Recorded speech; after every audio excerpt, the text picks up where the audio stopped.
எக்ஸலில் நிறைய ஷார்ட்கட்ஸ் நம்ம பயன்படுத்துறதன் மூலமாக ப்ரொடக்டிவிட்டியை இன்க்ரீஸ் பண்ண முடியும், ஃபாஸ்ட்டாக ஒர்க் பண்ண முடியும். ஸோ அந்த மாதிரியான ஷார்ட்கட்டை பார்க்க போகிறோம். இன்றைக்கி வந்து ஃபார்மட்டிங் பண்ணுறதுக்கு ஒரு சில ஷார்ட்கட் இருக்குது. அந்த ஷார்ட்கட்டை பற்றி பேசலாம். ஃபார்மட்டிங் பண்ணுறதுனா என்ன?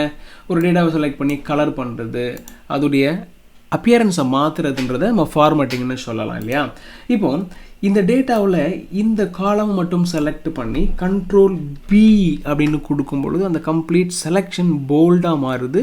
இது கைண்ட் ஆஃப் ஃபார்மட்டிங். இந்த ஃபார்மட்டிங்கை நீங்கள் மேனுவலாக எங்கேயும் போய் பண்ணலாம், டேப்பில் போய் பண்ணலாம். பட் இங்கே ஷார்ட்கட் மூலமாக பண்ணும்போது கண்ட்ரோல் பி, இது ரொம்ப காமனான ஒரு ஷார்ட்கட், நிறைய பேர் பயன்படுத்துகிறது. ஒருவேளை உங்களுக்கு தெரியாதுன்னா தெரிஞ்சுக்கலாம். கண்ட்ரோல் பியை திருப்பி நான் ப்ரெஸ் பண்ணும் பொழுது அந்த போல்டு நார்மலைஸ் ஆகிடும், அன்போல்டு ஆகிடும். அதே மாதிரி இந்த கம்ப்ளீட் ரோவை நான் செலக்ட் பண்ணி கண்ட்ரோல் ஐ அப்படின்னு ப்ரெஸ் பண்ணும் பொழுது அந்த ரோ இட்டாலிக்ஸ் ஃபார்மேட்டுக்கு மாறும்.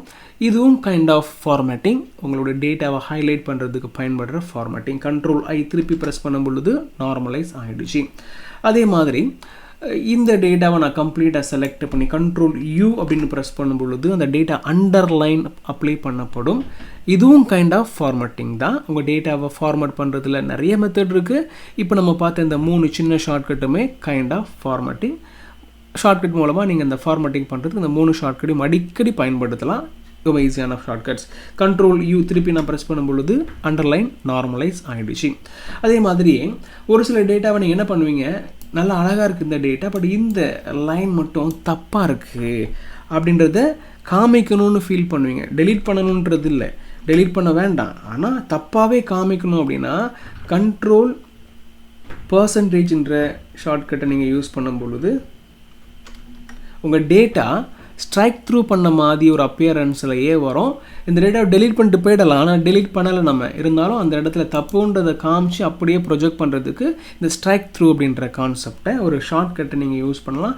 It is also kind of a formatting. கரெக்டாக திருப்பி நான் அதை செலக்ட் பண்ணி கண்ட்ரோல் பர்சன்டேஜ் நான் கொடுக்கும் பொழுது நார்மலைஸ் ஆகிடுச்சு.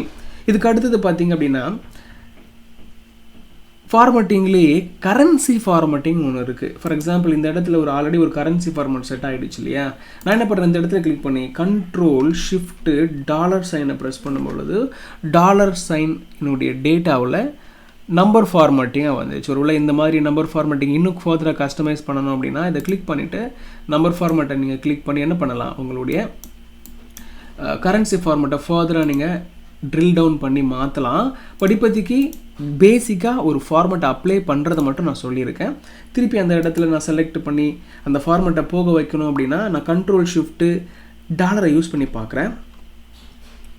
ஒரு வாட்டி அப்ளை பண்ணதுக்கப்புறம் அந்த ஃபார்மேட் என்னால் எடுக்க முடியல, பட் மற்ற ஃபார்மேட் எல்லாம் போயிடுச்சு. பட் இந்த ஃபார்மேட் அப்ளை பண்ணதுக்கப்புறம் போகல. ஒருவேளை வேணும்னா நீங்கள் அப்ளை பண்ணி எடுத்து விடணும் அப்படின்னா இந்த இடத்துல போய் எடுத்து விடலாம்.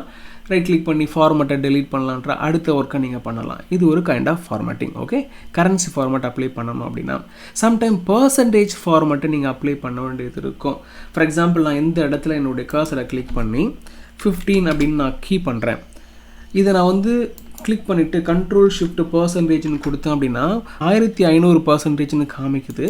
இந்த மாதிரி உங்களுடைய நம்பரை நீங்கள் பர்சன்டேஜ் அப்படின்ற ஷார்ட்கட் மூலமாக மாற்றும் பொழுது அது இந்த மாதிரி மாறும். சம்டைம் உங்களுக்கு ரியலாகவே 0.15 இந்த மாதிரி டெசிமல்ஸில் ஒரு வேல்யூ இருக்குது அப்படின்னா அதை கிளிக் பண்ணிவிட்டு கண்ட்ரோல் ஷிஃப்ட் பர்சன்டேஜ் கொடுத்தீங்கன்னா அது ரியல் பர்சன்டேஜாக மாறும். இந்த மாதிரி பர்சன்டேஜ் மாற்றணும் அப்படின்னா இந்த மாதிரி நீங்கள் ஷார்ட்கட்டை யூஸ் பண்ணலாம், கண்ட்ரோல் ஷிஃப்ட் பர்சன்டேஜ்.